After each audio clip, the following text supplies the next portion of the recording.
Meus queridos irmãos, eu vos saúdo com a paz do Senhor. Tributamos a Deus a glória por Jesus Cristo e a Ele dirigimos a nossa gratidão pelo privilégio de estar em sua casa, celebrando o seu nome na beleza da sua santidade. A nossa gratidão ao anjo da igreja, nosso querido pastor presidente, pastor Ailton José Alves, que nos honra com esta oportunidade, escalando-nos para nesta noite estarmos transmitindo a palavra de Deus. E quero falar da minha alegria, do meu contentamento de poder estar aqui nesta noite ao lado do pastor Samuel Guerra, como disse a ele alguns dias atrás, matando a saudade de cultuar ao lado dele. Eu acredito que fazem uns 8 a 9 anos, quando o pastor Samuel Guerra, quando nós conhecemos o pastor Samuel Guerra, ele estava na cidade de Garanhuns, e ele foi um dos primeiros pastores que nos ouviu falar a palavra de Deus, e eu tenho certeza que ele tem uma contribuição pelo que Deus tem feito na nossa vida. Quero dizer à juventude da Igreja do Senhor que nós não chegamos em lugar algum sozinho. Precisamos primeiro ter a promessa e depois estar debaixo da direção, da liderança da igreja, para que Deus possa exaltar o seu nome em nossa vida. Quem diz amém? E eu me sinto muito feliz de estar ao lado do pastor, dos demais obreiros, da família do pastor, toda a igreja, conhecendo, acredito que é pela primeira vez que venho a esta cidade, e quero especialmente parabenizar a juventude da igreja pela a edição do 10º Congresso de Jovens, que está sendo feito para a glória do nome do Senhor Jesus. Quem diz amém, amados? Eu quero rogar a oração da igreja em meu favor, a fim de que o Espírito Santo de Deus nos ajude a falar a sua palavra. Quantos estão desejosos em ouvir a voz de Deus por meio da sua palavra? Diga aleluia. Então abra a sua Bíblia. Não existe outra forma de ouvirmos Deus falar senão pela sua palavra. Neste momento não há outra forma. No texto onde está contido o tema do 10º Congresso de Jovens, livro de Josué, capítulo de número 24, versículo de número 15, nós queremos ressaltar este texto.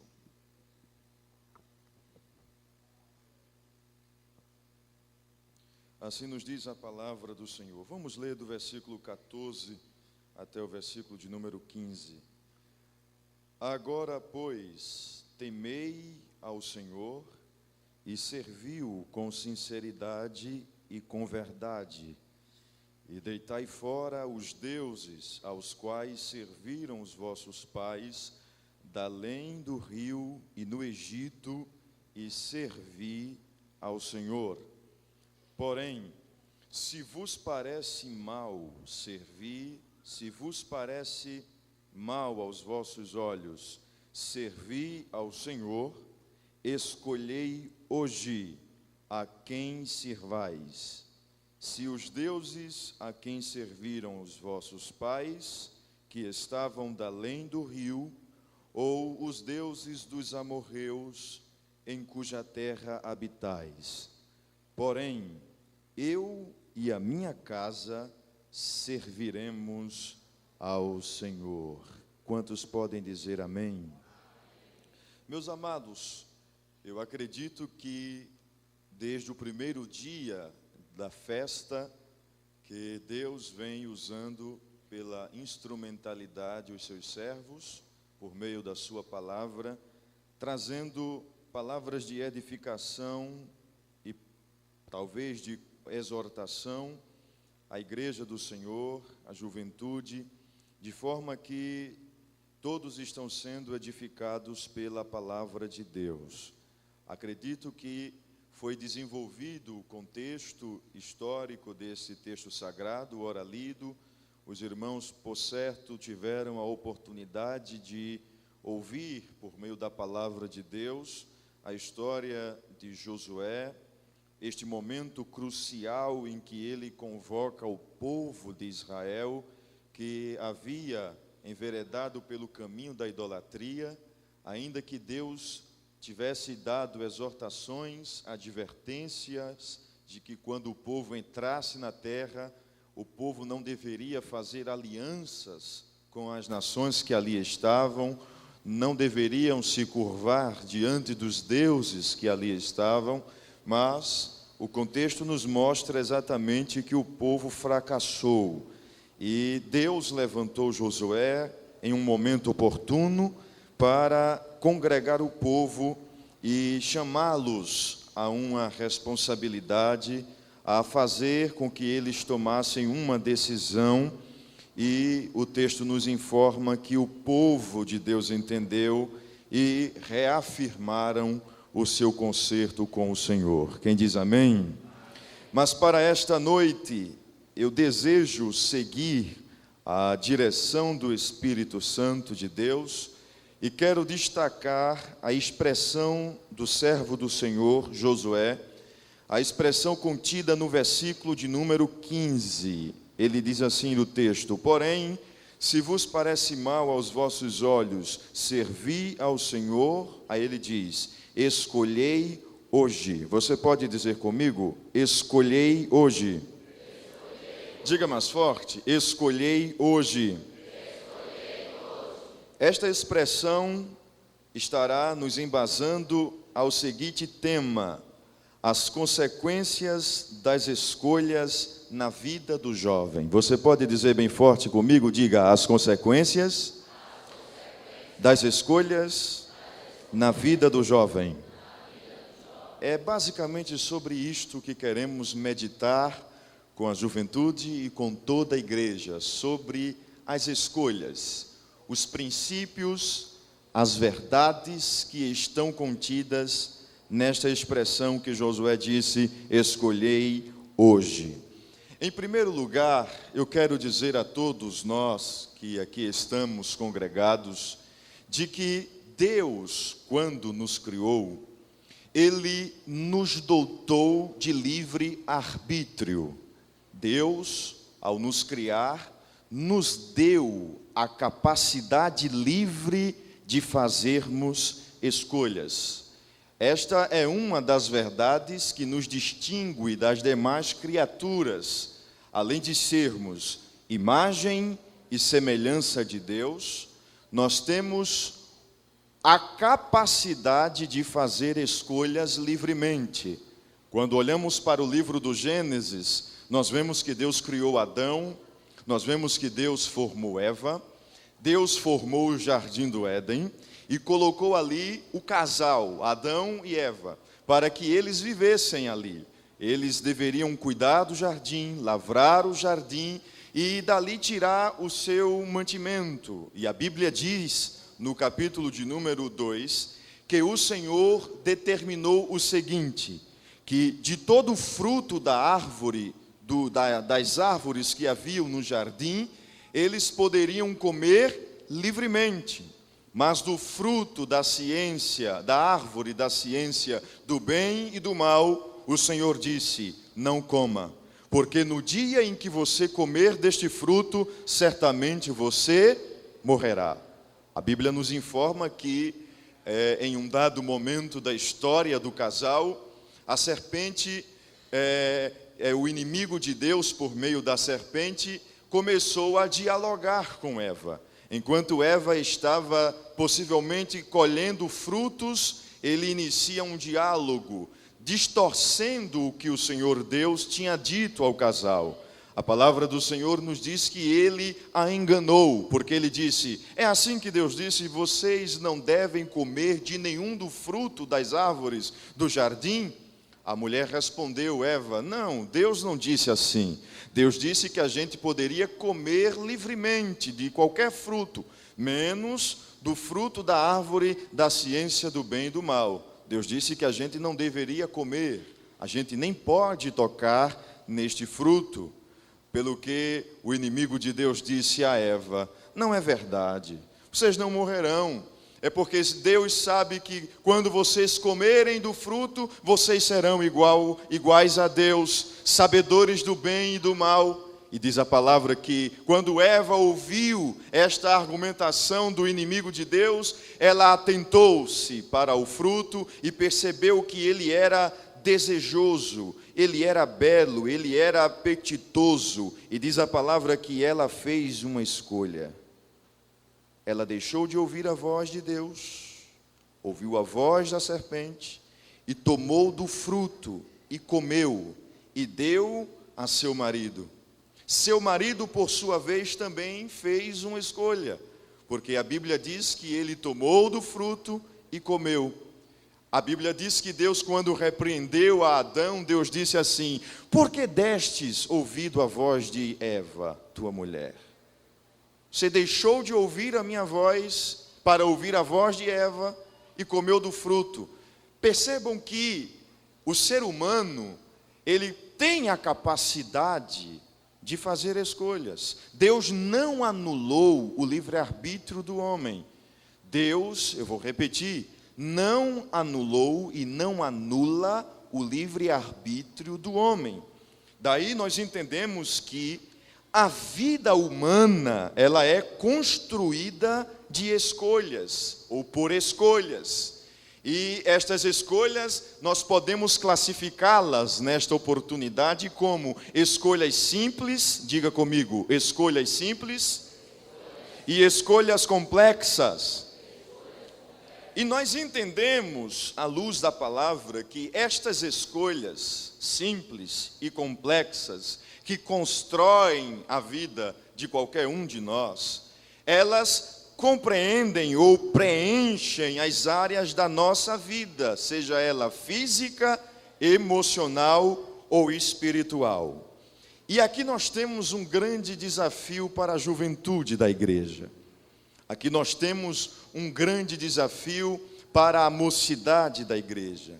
Quando falamos de escolhas complexas, nós entendemos que até os experientes, os mais vividos, eu estou vendo aqui na nave da igreja pessoas com as cãs brancas, pessoas experientes, mas quando se trata de escolha complexa, até estes mais vividos, eles precisam de cautela, de cuidado, e muito mais os jovens, os adolescentes, a juventude da igreja. Por quê? Por duas razões.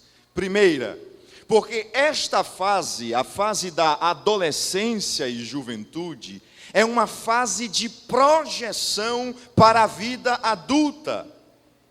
E, por consequência desta projeção, nós nos deparamos com o fator pouca idade, pouca experiência. E nós percebemos, à luz da palavra de Deus, a importância da cautela. Hoje, vivemos uma era da velocidade. As pessoas basicamente não param, basicamente não pensam, não fazem reflexões. Elas agem no impulso, no automático. E percebam que eu já disse, a vida é construída por escolhas. Desde o dia que você tomou consciência até agora, o que você tem feito é isto: escolhas, escolhas, escolhas. Porque a vida se replete de escolhas, seja na parte física, na parte emocional ou na parte espiritual. E como vivemos na era da velocidade, o Senhor nos chama a atenção esta noite para parar, para pensar, para refletir, porque nós veremos as consequências de uma escolha. Então, a juventude tem este grande desafio, mais do que os experientes, por causa da projeção que esta fase ela leva para a vida adulta. e por causa da nossa pouca idade. Nós não sabemos de tudo, queridos. A gente precisa, em alguns momentos, ouvir, buscar um conselho antes de tomar uma decisão, antes de fazer uma escolha. Será que Deus não está dizendo a jovens, a adolescentes nesta noite: você precisa ouvir mais seu pai, você precisa ouvir mais sua mãe, você precisa ouvir mais a liderança, porque em algum momento da existência você vai se deparar com uma escolha complexa, e você não pode fazê-la de qualquer forma, no automático. Às vezes você tem que ouvir um conselho de alguém de confiança. Tem escolhas que são tão complexas que a gente precisa ir mais além. A gente precisa consultar a Deus em oração. Pergunte para seu irmão que está do seu lado. Pergunte: você já consultou a Deus para fazer esta escolha? Tem escolhas na vida que são tão complexas que a gente precisa consultar a Deus. E sabe quem foi que deu este exemplo? Jesus. Ele não é o nosso modelo? A Bíblia diz que Jesus, quando estava diante de uma situação complicada, que situação era esta? Ele precisava escolher o seu apostolado. Ele precisava chamar para si, dentre os seus discípulos, homens que estariam com ele 24 horas por dia. Era uma escolha difícil. Lucas capítulo 6, versículo 12 diz que quando Jesus percebeu o momento dele tomar a decisão de fazer esta escolha, o que foi que ele fez? Ele subiu para o monte e foi orar a Deus. E o texto diz que ele orou 1 hora. É assim que está escrito na sua Bíblia? Lucas 6 e 12. Ele orou 2 horas. É assim que está escrito? Não, como é que está escrito? E passou a noite em oração. Sabe o que é que isto nos ensina? Que há escolhas que a gente precisa perseverar em oração, buscar a resposta de Deus em oração, para não tomarmos uma decisão errada. E por que tudo isto? Porque Deus nos reuniu nesta noite, colocou esta mensagem no meu coração, para falar a esta geração nesta oportunidade. É porque, queridos, existe uma expectativa hoje aqui. E essa expectativa não está na esfera humana, na esfera terrestre. Há uma expectativa no reino espiritual, tanto no reino da luz quanto no reino das trevas. Esta mensagem que Deus colocou no meu coração, que Deus está colocando na minha boca, será um divisor de água na sua vida. Se você entender a voz de Deus, se você colocar em prática a palavra do Senhor, Deus vai tocar na sua vida de forma especial pelo poder da sua palavra. E a expectativa do reino das trevas é que você se distraia, é que você olhe para quem passa do lado, é que você olhe para quem saiu do outro, é que você olhe para o seu celular, porque ele sabe da importância da mensagem que Deus colocou no meu coração esta noite. Mas há uma expectativa no reino da luz, aleluia. E Deus está nesta noite dizendo: meu filho, atenta para a minha palavra. O Espírito Santo está entre nós nesta noite dizendo: preste atenção à minha palavra. Sou eu que estou inspirando o pregador nesta noite para que você entenda o plano que eu tenho na sua vida. Porque você deve ter cautela com as escolhas. Porque quando a gente lê o que Paulo escreveu em Gálatas capítulo 6, versículo de número 7, e traçamos um paralelo sobre o princípio contido no texto a esta realidade, nós entendemos que a lei da semeadura, ela é fiel. Paulo disse: não erreis, Deus não se deixa escarnecer, porque tudo, diga comigo, tudo, não fica nada à parte. A Bíblia está dizendo: tudo o que o homem semear, isso também ceifará. Olhe para seu irmão e diga para ele: você não pode errar nas suas escolhas.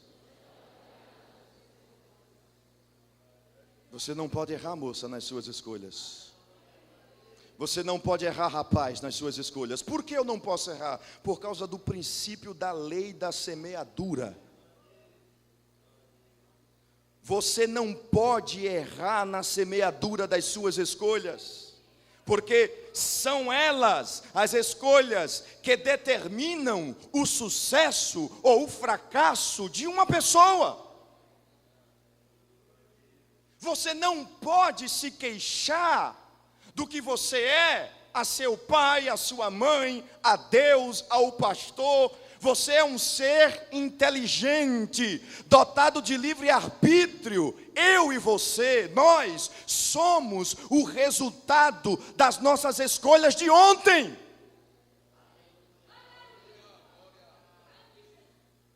Você quer ser diferente? Acerte nas suas escolhas. Você quer mudar esse contexto espiritual que você vive? Acerte nas suas escolhas. Você é o resultado do que você escolheu ser. Você não pode culpar a ninguém. Por isso que você não pode errar nas suas escolhas. Por que eu não posso errar nas minhas escolhas? Porque toda escolha, diga comigo, toda escolha. Diga mais forte, toda escolha traz consigo o seu ônus. E você sabia que é uma outra verdade que o Espírito Santo nos faz ver aqui agora. As consequências das nossas escolhas não atingem somente a nós, mas quem está por perto.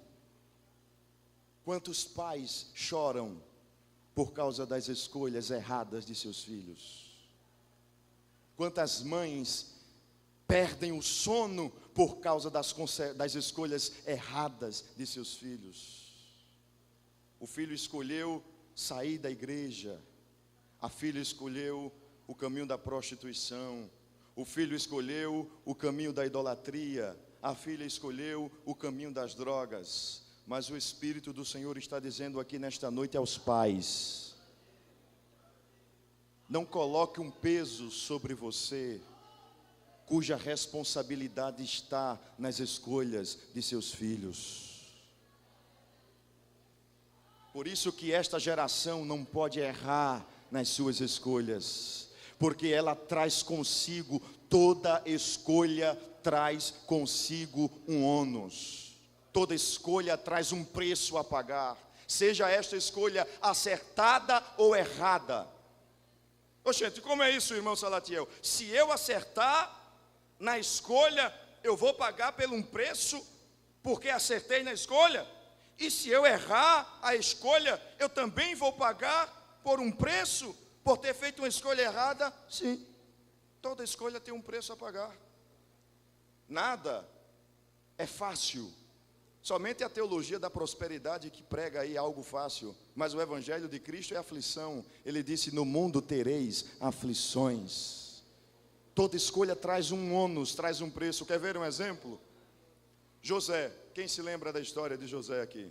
Quem se lembra? José, filho de Jacó, lá do Egito. José do Egito. Quem se lembra da história de José? Pronto. José estava preso, né? Foi vendido. Estava na casa de Potifar. A Bíblia diz que o Senhor era com ele, por isso que Potifar confiou a casa a ele, tudo que ele tinha. Um dia, Satanás entrou no coração da mulher de Potifar e desejou José. Ela queria deitar-se com ele. Quando ela teve a oportunidade de sediá-lo, ele disse: eu não posso.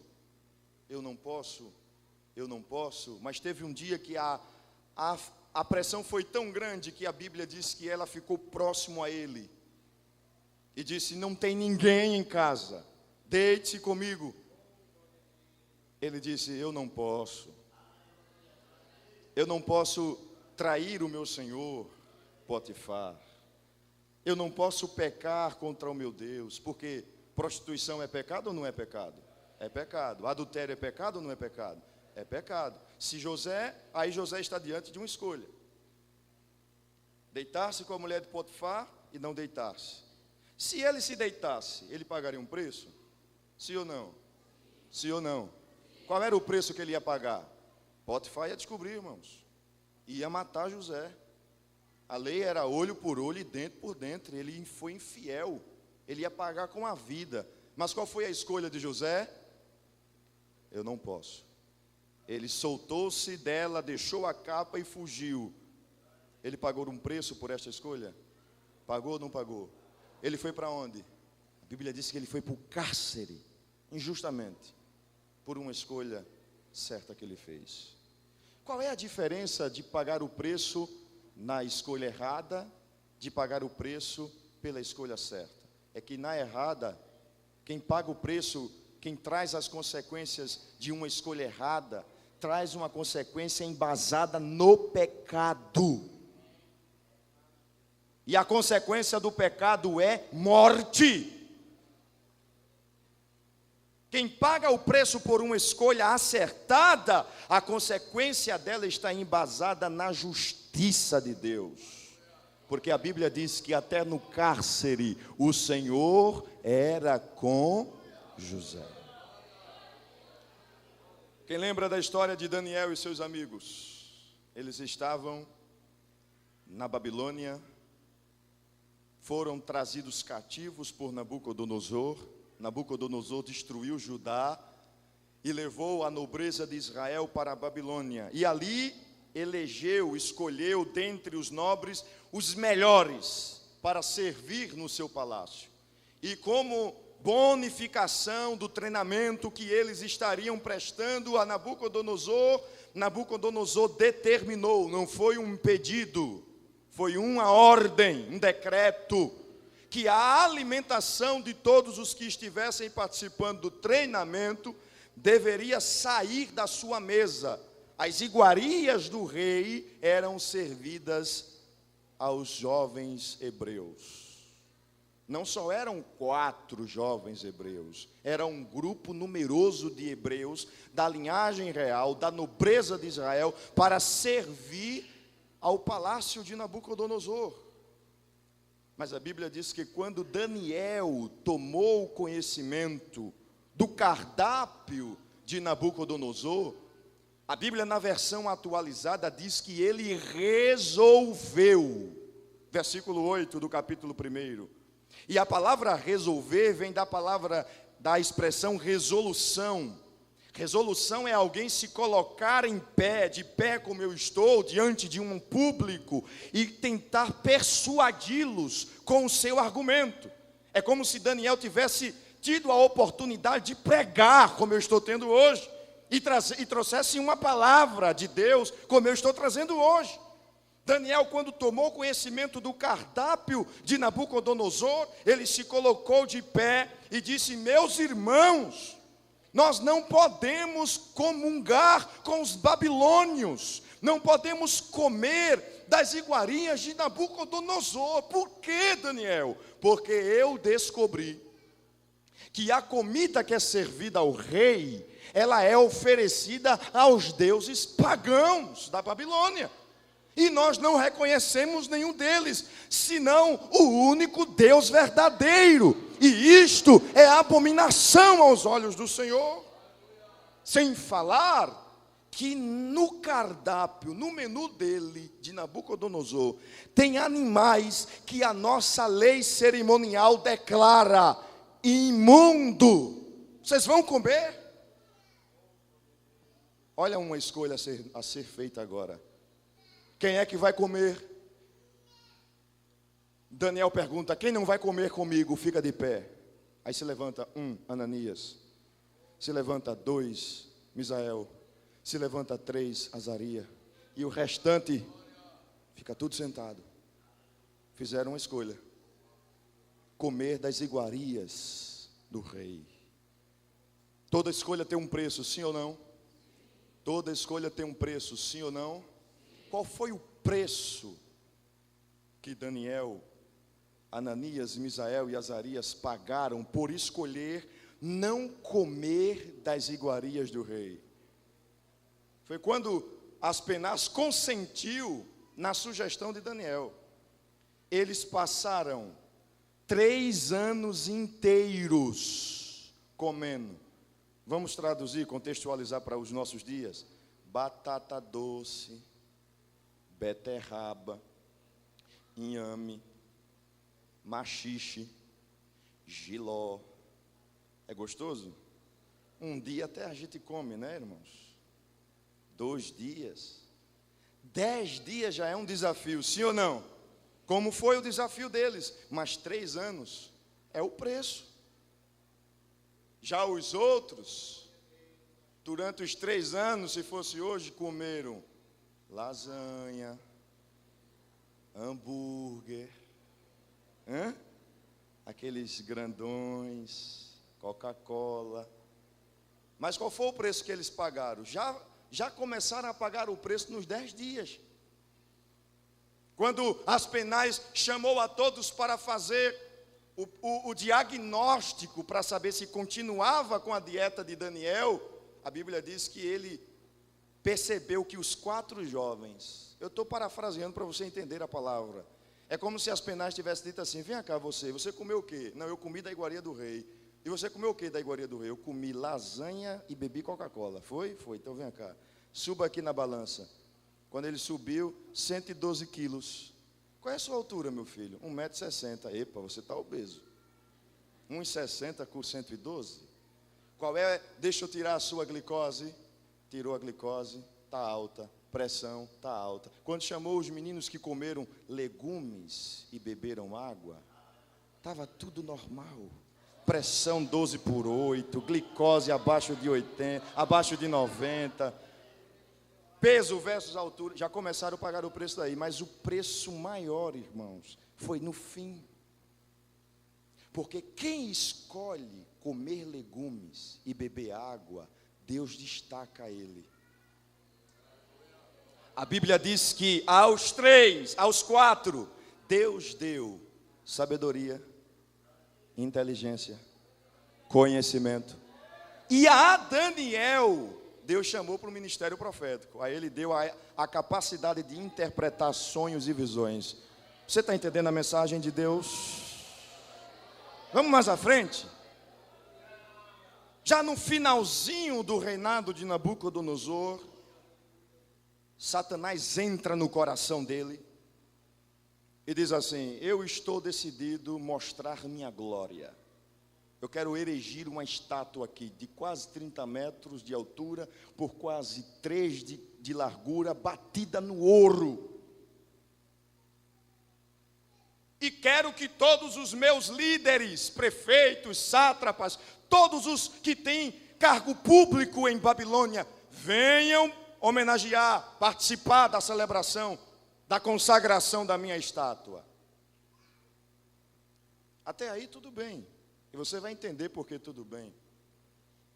Porque até então, se fôssemos usar uma linguagem moderna, era em defesa da arte, era em defesa da cultura, era em defesa do conhecimento. A Bíblia diz em Daniel capítulo 3, no versículo de número 2, que o desejo de Nabucodonosor, lá no finalzinho do versículo 2, eram que todos os que tinham função pública viessem à consagração de quê? Está com a sua Bíblia aberta? Abra a sua Bíblia, é importante. Daniel capítulo 3, versículo 2. Que todos viessem à consagração da estátua. Diga comigo, estátua.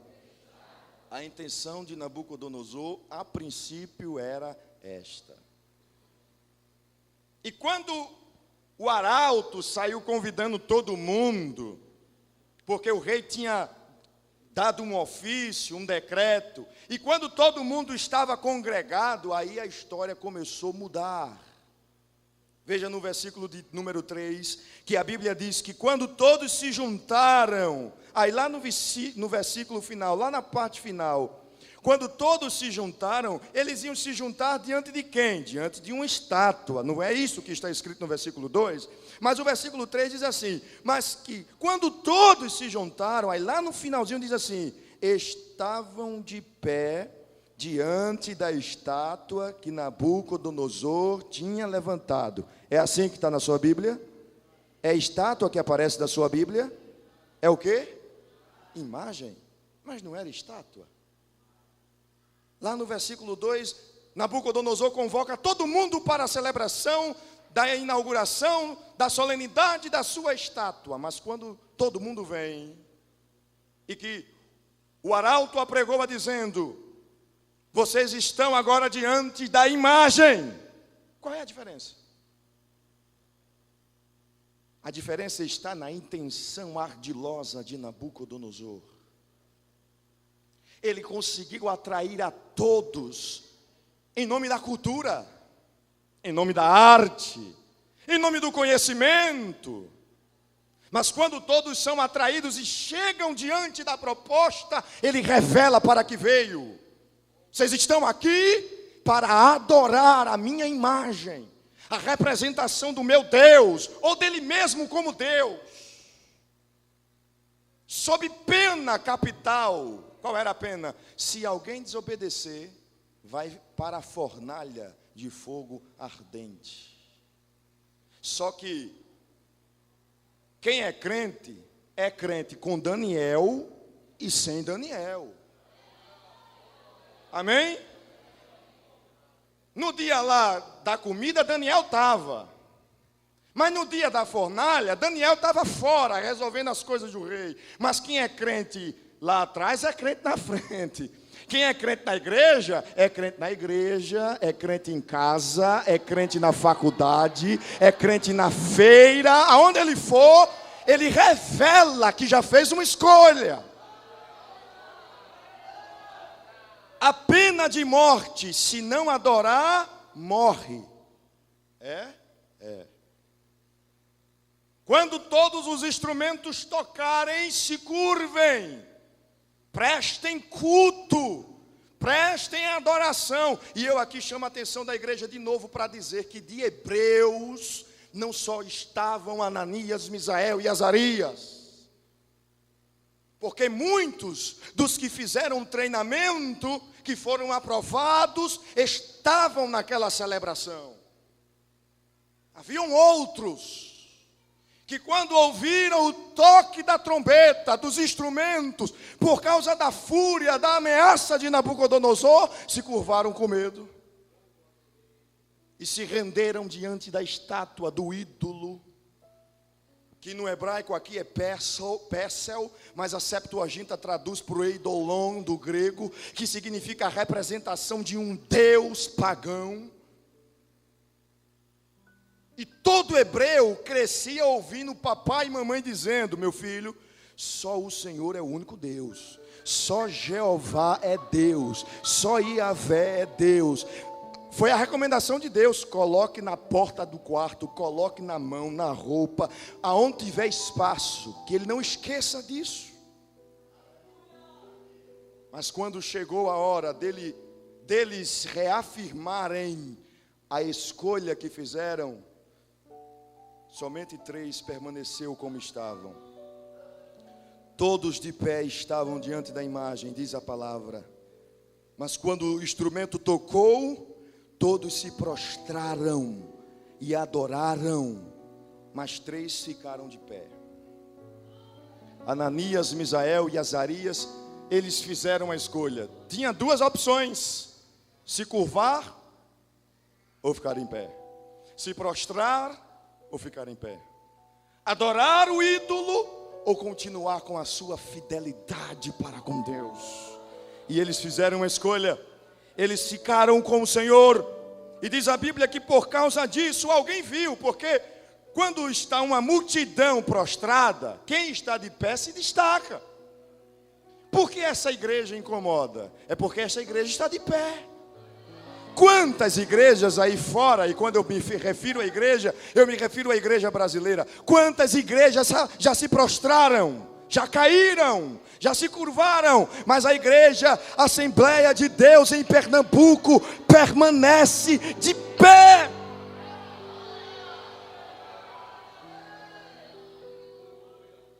Alguém chega para Nabucodonosor e diz: olha, rei, tem aí no meio do povo homens que tu constituísse no reino, que não fazem caso de ti. É isso mesmo. A igreja não faz caso do espírito de Nabucodonosor, não, irmãos. A igreja não está aqui para fazer aliança com Nabucodonosor, não, irmãos. Deus está levantando, tem levantado essa juventude e está reafirmando o compromisso que Ele tem com essa juventude, para que essa juventude possa propagar isto. Não fazemos aliança com o espírito de Nabucodonosor. Não fazem caso de ti, não adoram ao teu Deus, estão aí querendo causar alvoroço. Chamam-os aqui, chamaram. Quando eles chegaram diante do rei, Nabucodonosor diz assim: é de propósito que vocês estão me afrontando, que vocês não adoram a minha imagem. Alguém respondeu, não sei quem, porque a afronta de Nabucodonosor foi muito grande. Ele disse assim: eu vou dar uma nova chance a vocês, uma outra oportunidade. Se vocês não se prostrarem diante da minha imagem, eu vou mandar aquecer 7 vezes mais a fornalha. Alguém tomou a vez e disse assim: Nabucodonosor, não se deu trabalho. Nós estamos decididos. Deus não está procurando jovens emotivos que choram no congresso, que se alegram, que falam em línguas. Deus procura jovens decididos com Ele, com a fidelidade a Ele, com a santidade, com a santificação, com a pureza. Deus procura jovens que depois de hoje, amanhã, terça, vai ser mais crente do que hoje. Já estamos decididos, já fizemos a nossa escolha. Nós não vamos adorar o teu Deus, porque não adoramos outro Deus além do nosso Deus. Se Ele quiser nos livrar, Ele livra. Mas se Ele não quiser, a gente morre. Mas a gente não adora a tua imagem. Eu quando falo sobre o espírito de Nabucodonosor, eu sei que meu horário já passou, pastor. Quando eu falo sobre o espírito de Nabucodonosor na nossa época, eu começo a me recordar de jovens, porque, irmãos, o Deus que Nabucodonosor erigiu, a imagem que ele erigiu para esta geração, não é um Deus de ouro, de prata, de cobre, de ferro, de madeira. O Deus de Nabucodonosor não tem carne nem sangue, não se pode pegar nele. Sabe onde eles estão? Dentro do ser humano. Suas concupiscências, seus desejos inflamados pelo pecado, suas soberbas. E eu me lembro de jovens, quando eu tinha adolescentes, quando eu tinha 12 anos, 13, 14, fazíamos parte de uma vigília de rapazes lá na cidade de Vitória de Santo Antão, de 10 às 5 da manhã, todas as sextas-feiras. E Deus dizia a gente ali coisas que a gente vive hoje. Deus fazia promessas, dizendo: eu vou colocar vocês na faculdade, eu vou fazer vocês de destaque nesta sociedade. E Deus cumpriu, porque Deus é fiel para cumprir. Agora tem uma coisa, eu encerro agora. Ele nunca vai invalidar o livre-arbítrio humano. Eu sou o único que posso frustrar a chamada que Deus me deu. Você é a única pessoa que pode colocar um ponto final na história que Deus desenhou para você. Através de quê? Das escolhas. Se sua escolha for errada, ela vai trazer consequências e vai invalidar a ação de Deus. Quantos jovens que eu procuro na minha memória e não estão entre nós. O conhecimento filosófico corrompeu, O conhecimento acadêmico o fez enveredar pelo caminho da homossexualidade. Jovens que cantavam na mocidade, mas que fizeram suas escolhas erradas. E Deus está aqui nesta noite bradando a esta geração, e eu não estou aqui brincando, porque eu não sabia de que passaria a história dessa igreja. Porque Deus não conta tudo a gente, Deus conta em parte. E Deus me dizia: meu filho, fale a minha palavra, porque ali tem uma geração que precisa dar continuidade ao meu trabalho. As escolhas que vocês fizerem hoje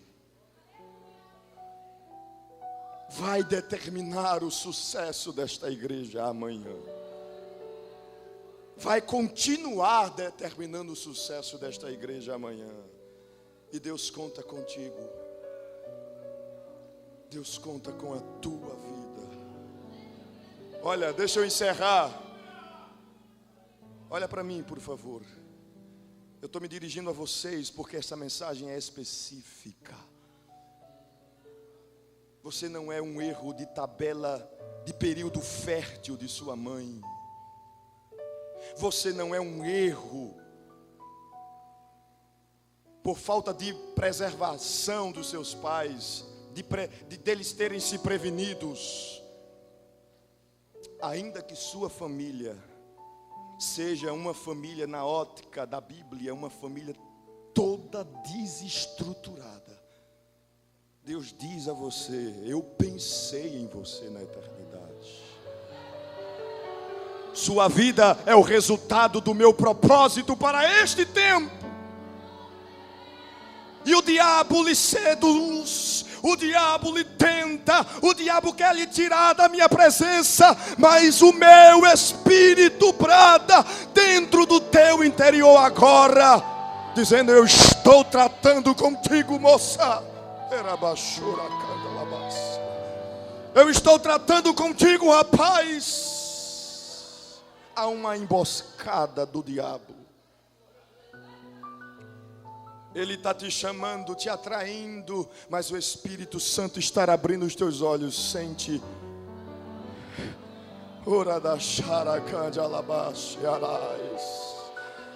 E Deus está te fazendo ver o perigo. Deus está te fazendo ver o abismo. E não é amanhã, é hoje.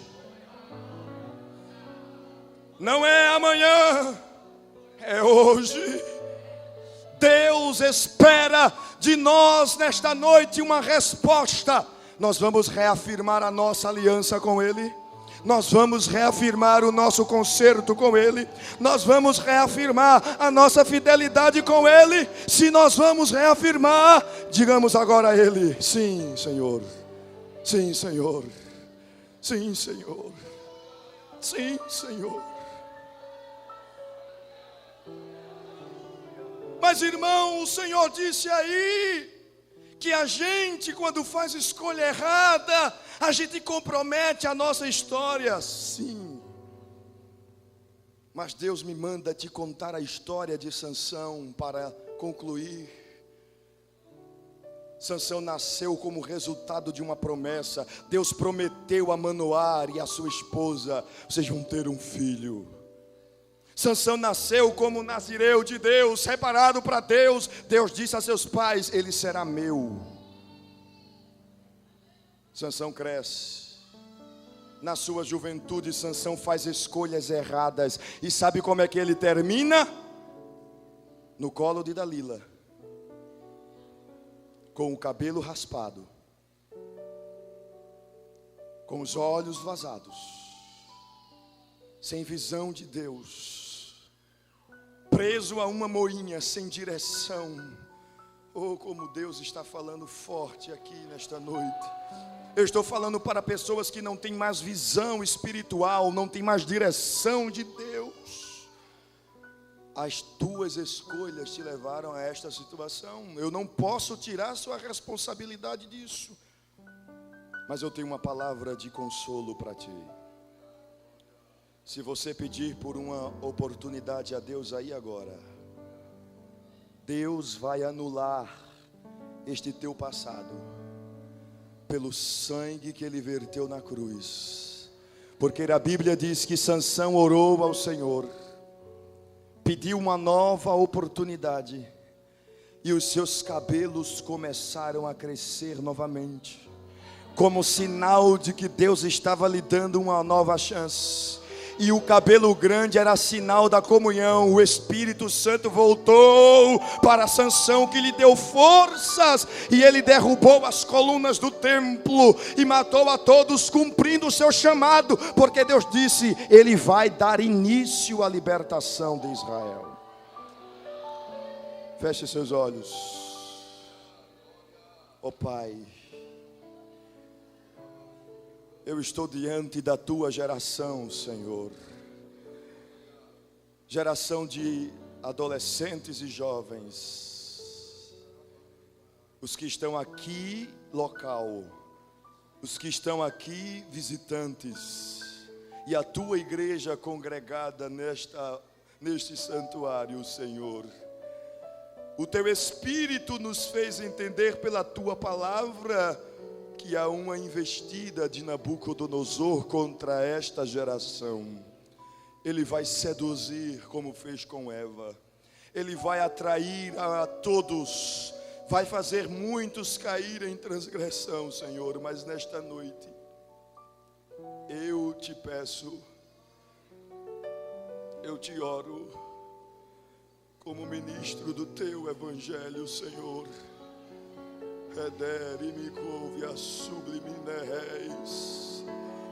Como me deste livramento, Senhor, dá livramento a esta geração, Senhor. Que nesta noite possamos reafirmar o nosso compromisso contigo. Que nesta noite possamos reafirmar a nossa aliança contigo. E se entre nós tem algum jovem, algum rapaz que caiu, que fracassou, que falhou, ele vai procurar a liderança da igreja, ele vai expor os fatos, mas o teu Espírito já passa a trabalhar no coração dele e dela agora, porque a obra da santificação é o teu Espírito quem faz pela lavagem da tua palavra, Senhor. Se houver verdade na tua palavra que foi falada, toca-nos pelo poder dela. Renova este jovem agora com teu Espírito Santo. Batiza ele com teu Espírito Santo agora, Senhor. Ela precisa de um revestimento, de uma experiência nova. Precisa ser tocado para reafirmar a escolha. Se você fez a sua escolha, fique de pé. Se a sua escolha é servir ao Senhor, se levante. Se a sua escolha é servir ao Senhor, coloque-se de pé agora. Coloque-se de pé agora, e enquanto você está se levantando, receba da parte do Espírito Santo de Deus a renovação que você precisa para ser vitorioso pelo poder do sangue de Jesus. Se você é batizado com o Espírito Santo, abra sua boca. Abra sua boca agora. Começa a orar em línguas estranhas. O Espírito te concede línguas estranhas. Variedades de línguas há na tua boca agora. O Espírito te concede a falar. Fala.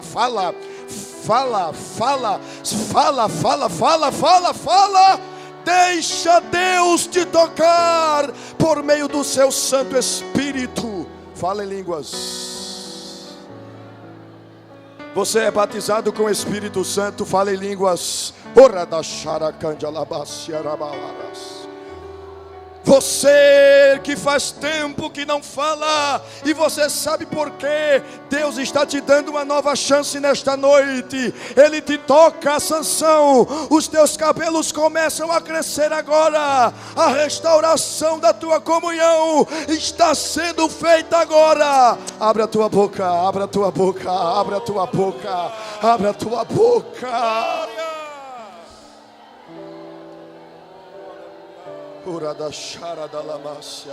Levante suas mãos aos céus.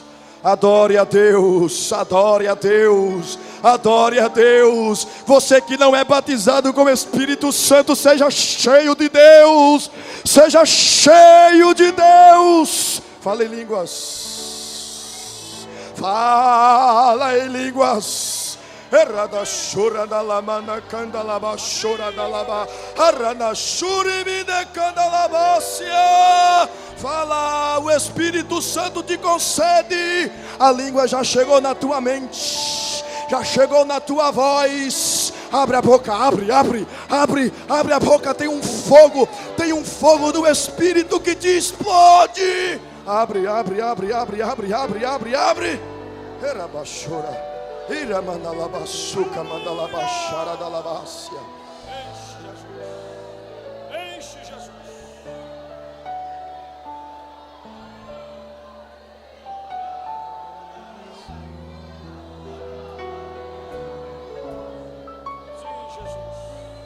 Seja cheio do Espírito Santo de Deus. O Espírito Santo sopra sobre sua vida nesta hora. O Espírito Santo sopra sobre sua vida nesta hora. Tem jovens que a partir desta noite, a partir deste congresso, terão a sua vida marcada, terão sua vida distinguida, distinta de todos os tempos que já viveram, porque a palavra de Deus está surtindo um efeito novo dentro de você. Você vai para casa diferente. Você vai para o colégio diferente. Você vai para a faculdade diferente. Até teu lazer vai ser diferente. Porque o Espírito Santo está fazendo uma obra. Está fazendo uma obra. Está fazendo uma obra. Uma obra que não será evidenciada agora, que não será evidenciada aqui, mas daqui a algum tempo alguém vai dizer: foi porque o Espírito fez a obra. Foi porque o Espírito fez a obra. Está saindo do meio de você todo desejo de prostituição, todo desejo de impureza, todo desejo inflamado pelo pecado. O Espírito está fazendo uma limpeza. Uma limpeza. Uma limpeza. E alguém que olha para você e diz: ali nunca vai dar certo, vai dizer: deu certo porque o Espírito fez uma obra. Seja tocado, seja tocada. Eu vou deixar você adorar a Deus. Adore, adore, adore. Não quero interromper o teu silêncio, ó Pai, mas é só orando que eu encontro paz. O vento da aflição, se tiver alguém que quer aceitar a Jesus, venha. Enquanto a igreja adora, enquanto a igreja exalta, enquanto os jovens estão sendo cheios, enquanto Jesus batiza com o Espírito Santo, Jesus está enchendo, Jesus está enchendo. Eu estou vendo jovens chorando, se derramando, falando em línguas estranhas. Oh irmão, o Espírito de Deus está entre nós. Se tem alguém que quer aceitar a Jesus, venha. Aonde está você? Seja cheio de Deus. Seja cheio de Deus. Seja cheio de Deus. Você precisa do poder do Espírito, e Ele te concede agora. Abre a tua boca e fala. Fala, fala, fala, fala. Fala em línguas. A mocidade de Araçoiaba está chorando. A mocidade de Itaenga está chorando. A mocidade local está chorando. O que é isso? É o Espírito que está entre nós, fazendo uma obra que só Ele sabe qual é. Receba dom espiritual. Receba dom espiritual. Receba dom espiritual. Receba variedade de línguas, dom de profecia, dom de curar. Seja curado nesta noite pelo poder da presença de Deus. Ora na labachora da labaciara cândia labachora na labacia. Enche Jesus. Enche Jesus. Sem poder respirar. Enche Jesus. É o mesmo que morrer por não te adorar. Enche Jesus. És meu oxigênio. Se você crê ou não crê, eu vou dizer, eu estou vendo uma tocha de fogo passeando sobre nós. Eu não posso acreditar em outra coisa senão a presença de Deus. Essa presença está curando. Seja curada, minha irmã. Seja curado, meu irmão. A presença de Deus te cura. Mas é te adorando, consuma da aflição. Batiza, Jesus.